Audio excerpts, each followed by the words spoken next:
The contents of this little box right here are going to help us learn the principles of DIY solar generation. The very principles that you'd need to know to build your own DIY solar power system or battery backup or off-grid system. And while these aren't the most perfect parts, they're going to help us learn how all the parts work.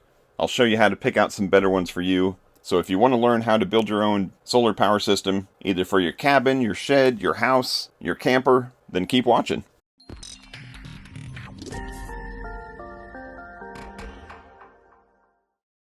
Hey everybody, it's Chris from Family Geekery. Today we're going to be checking out a very cheap, both quality-wise and cost-wise, little kit here. It's a little solar kit. And I'm just going to be using the parts on this to show you how to build your own system. And then we'll talk about some better parts, of course. Now, pay no attention to the stuff in the background. This is something that I'm fixing for a different video. But it is very similar if we look, let me zoom up, of this portable power station here.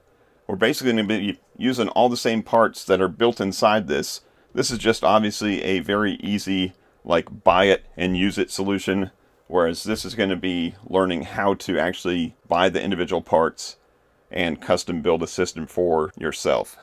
So let's dig into the parts here and see what's inside, and we can start piecing together what it takes to build your own solar power system. Alright, let's start off with probably the most obvious part, and that is the solar panel. Now look at this tiny little thing here. This is a solar panel. Not a super great one, not a super powerful one, not a super high quality one, but it is a solar panel. And basically, if it receives sunlight, it uses the magic of the little photovoltaic cells in there to create some voltage, and that voltage is going to go somewhere. In this case, it's going to go right out this little connector here. Now, solar panels are usually rated in watts, and this one isn't even labeled. I don't even know what it is. I'd guess maybe 20 watts, 10 watts, 15 watts, something like that. But when they rate solar panels as watts, and you've seen a lot of 100 watt, 200 watt panels, whether they're rigid panels that you'd see on somebody's house, or if they're portable panels that you'd see for camping. When they rate them as, let's say, 100 watts, they're just saying that in ideal conditions, this thing can generate that many watts. And it does that by, like I said, creating some certain voltage, and that voltage is going to have some amount of current, and the combination of those two, voltage times current, is power. Now, if you're not receiving perfect sunlight, then that voltage is going to drop some, and you're going to get less than the optimal amount, but that's the basic premise of the solar panel. Now, by itself, fairly useless. If I put this out in the sun right now, it would certainly be gathering sunlight. It would be trying to do something with it, but without connecting something to this connector, this voltage, this power has nowhere to go. Now, this kit, I'm assuming, is intended to be some kind of a battery backup or a solar backup charger for, let's say, a camper, an RV, maybe a vehicle that you don't use very often. Because included in here, there is a set of alligator clips, which have this barrel connector on it, which I'm assuming matches this right here. And yes, it does. So the instructions that came with this thing, not super great. So I'm doing a lot of guessing, but we're going to learn along the way. So in this scenario, I put this onto my battery, probably a 12 volt battery in your camper. And maybe that camper is going to be stored for the winter, and I just want to make sure the battery doesn't die. And I plug this into the solar panel, slap this up on the roof, make sure it gets sun every now and then, and it's going to trickle that, let's say 12 volts, down to these alligator clips and keep that battery charged up. Now, that is probably the most simple usage of a solar panel: gathering light, creating voltage, spitting it out here, and it ending up somewhere useful. But that's not the type of system that we're building here. We're going to be building a full solar system. So instead of just keeping the battery in my truck charged up, I want to store that power for later usage. So item number 2, besides the solar panel, is going to be some kind of battery. Now, this is just a small little battery, and this is actually a lithium iron phosphate 12 volt battery. So just a smaller version of what you'd see in some custom built off-grid system. And could we just do the same thing, just take this, use these alligator clips, and then clip them onto here and charge up this battery? Well, maybe yes, maybe no. It really depends on the voltage that's coming out of here and the voltage that this wants to be charged. Now, since this voltage is always changing around some, it may get higher than 12 volts, may get lower than 12 volts, and ideally it is obviously higher than 12 volts to charge a 12 volt battery. It's just not going to be optimal, and it's probably not necessarily safe either. So we need something in between our gathering device and our storage device to make sure that the voltage that comes out of here, and the current and the power, is ideal for the voltage that needs to either charge or maintain this battery. So in between those two, you would have a solar charge controller. And that's what it says right there, solar charge controller. So what this does is it takes whatever voltage we have from here, and there is a voltage range that these things are rated for, and it converts it to the voltage that is perfect for this battery. Now we've got some stuff on here that says the rated voltage can be 12 or 24 volts. So this is going to connect to a battery. It's going to determine what type of battery that is, whether it's a 12 volt or 24 volt battery, and it's going to optimize the voltage for us. A rated current of 60 amps, which is pretty high for the little cheap thing like this. The maximum PV or solar voltage is 50 volts. So as long as this thing, or the combination of several solar panels put together, don't exceed 50 volts, we're good to go. And then it says, based on that, if we're hooking up to a 12 volt system, we can get a maximum of 840 watts, which is great. Now that's more power than we want to put into here. That's more power than we're ever going to get from this little thing. But based on the specs of the solar charge controller, and they make these in all different sizes and flavors and powers, and most of the time, since they're going to be rated for 12 or 24 volts, it's really the current that's going to determine the maximum output power. But this is that device that's going to take the voltage from here, which again, this doesn't even list it, but I'm assuming it's going to be somewhere around 12 volts, and it's going to convert it to something that is the right voltage to charge this battery. Now in this case, the instructions, the limited instructions that I had, said that this is only good for lead acid batteries, and this is a lithium battery, so I wouldn't use this, but we've got other ones I can use for this. But I'm just showing you the bits and pieces right now. So we got something to gather the power, something to store the power, something to let those two basically talk to each other, or be compatible with each other, and then we have to have some way of using this stored energy. Now in the scenario of just keeping my truck or my camper charged up, then we're already using that. But when we're talking about an off-grid system, we need some way to use this power. So let's bring another piece of the puzzle in, and these are all just representations. Again, I'm going to set everything up a little bit later to show you everything working. But this right here is just a simple inverter. And what an inverter does is it takes some amount of DC voltage, it brings it in, and it creates an AC voltage out of it. So no different than a little tiny inverter that you might buy for your car so that you can run, back in the day, your DVD player or something like that in the back seat for the kids. But it's going to take the DC voltage in, convert it to AC voltage, and let you use that out here. Now, this is not the only way that you can use the stored energy, but it is the most common.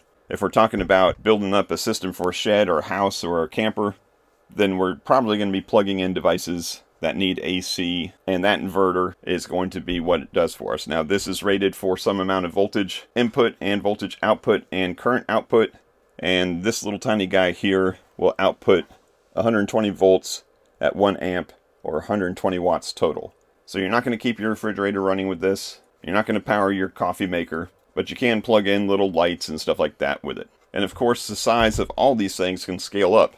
Much bigger solar panels, much bigger battery, much bigger inverter, and to make it all work, you'll probably need a much bigger solar charge controller. But what we've got so far are the bits and pieces to make it all work. It's just a matter of what size we want it to be when we finish. So to actually test this out and to show you it working, I'm going to grab a couple more devices here that are more compatible, a couple things to help me hook it up, and I'll be right back and show you what we're going to be testing outside. Now let me explain the real reason why I'm going to grab some real parts, what I'm going to call real parts, versus these that came in this little cheap kit. As far as learning the purpose of all of these different parts, this is a perfect application for it. These little dudes here are much better learning tools than they are actual usable items, and that's because we've got the solar panel here, we've got the solar charge controller here, but as typical with any solar charge controller, you need bare wires to plug into all these, and this didn't come with it. It came with some alligator clips with a barrel connector that hooks right up to the solar panel. It even came with a cigarette lighter plug, for whatever reason, with a barrel connector that hooks right up to that. I'm guessing this is going to be that cheap and easy way of throwing this up on the dashboard, plugging this into your cigarette lighter of your car, and then hoping to back feed your battery from here. But none of those account for actually using this. Now, we know it doesn't come with a battery. That's fine. You want to buy your own battery. But to actually use this, yes, I'd have to buy a battery, but I'd also have to take one of these cables here, maybe this one, and cut the connector off of it. Hook this from the solar panel. Now I've got bare wires once I clip this. Figure out what positive and negative is, and plug it into the one that's labeled solar panel, positive and negative. And then I'd need some more wires, which it doesn't come with. Maybe I can just cut these apart and just use the wire, cut the connectors off of both ends to be able to hook this up to my battery. And I'd need to get some ring terminals or something. So this is not an ideal kit for actually hooking up and making it work with a solar controller. Hooking it up to the truck battery, yeah, I guess that works fine. But I've had less than stellar success with those in the past. Again, because we're just sending some ambiguous voltage to the battery. We don't know exactly what it is. I'm guessing this little controller on the back here actually creates 12 volts with it, and also creates 5 volts with it, so you can actually plug in your cell phone or something. So this is not ideal for this. So let's grab some real parts. Like I said, they're just going to be probably bigger, better versions of everything you see here. Alright, so here's the new pieces I'm going to be using. I've got a real solar charge controller that can actually charge lithium batteries. And here's my big boy lithium iron phosphate battery. This is 12.8 volts, 100 amp hours. And the reason I'm using this instead of something smaller, more portable, is because it's got built-in Bluetooth, and I can show you right on an app how much power it's getting in from the solar panels. Now, sometimes that capability comes from the charge controller. There are charge controllers that have built-in Bluetooth that you can see how much power is coming in, how much power is going out. In this case, it's just as easy for me to use the battery that's got that built in. Now, I do want to see what that little solar panel can do, so I did take one of the cables that attaches to it, and I cut off the connectors so I can actually wire it into the solar input of the charge controller. And this charge controller is good for 12 volts, 30 amps max, a maximum input of 25 volts from the solar panel, and back here it says a maximum solar input power of 400 watts. Now, we're not going to be getting anywhere close to that, but this does give you an idea of something this big can give you 400 watts going into a battery. And of course, now that it's going into the battery, we have to use it. And this particular battery gives us the traditional ways to use it. The battery terminals right on the top here that you could attach to a much bigger version of your inverter. But it's also got some nifty connections right here that you actually have right on the battery, a USB-A, a USB-C, and a DC plug. Now this is only good for 5 amps, so about 60 watts total. I think the USB-C is also 60 watts, but still a nice and easy way to use that, even if you didn't have this thing fully hooked up into an inverter and all that fancy stuff. So this came from Renogy.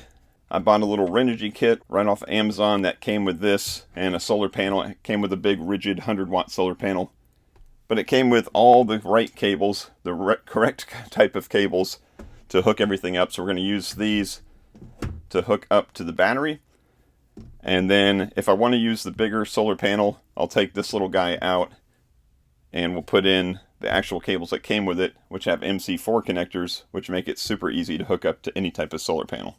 Now, if this was going to be a permanent setup, I really should have a fuse on the positive terminal of here.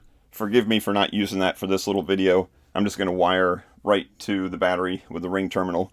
But for this temporary short time, it shouldn't be a problem. So let's get all these parts outside, out into the sun, and see what that little solar panel can do. Alright, let me show you what I got set up here. Here's the battery. I've got it wired into the solar charge controller. And I've got the solar panel here leaned up towards the sun, hooked up to here also. But if we look at the lights on here, the first problem that we have is the PV light is not lit, which means it's not seeing enough solar. So whatever's coming out of here is probably not enough to make this thing active. So I'm probably going to have to grab another solar panel and bring that out here. The other thing I want to note is this light here for the battery is on, which means it sees the battery.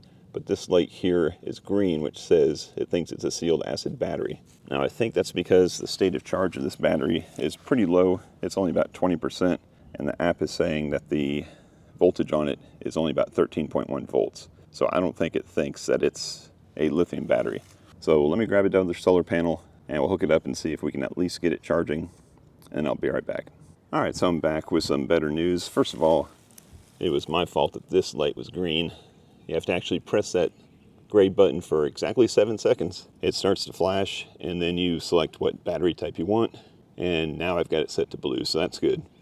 Next good news is I've got a light lit up for PV, and it's not because of that piece of junk, it's because of this. So I got a 100-watt panel here, just your typical 100-watt portable solar panel that you'd get for your camping power station or something, and I've got that wired up through the cables here going into the PV input or the solar input of the charge controller. So now we are good to go.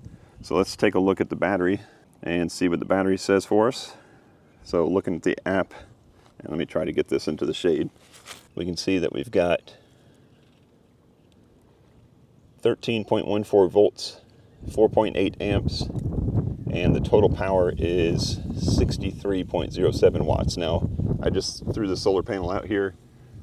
I didn't point it at the sun too well, and it is wintertime here, so the sun isn't perfect, but at least we're getting 67 watts. It says it's charging.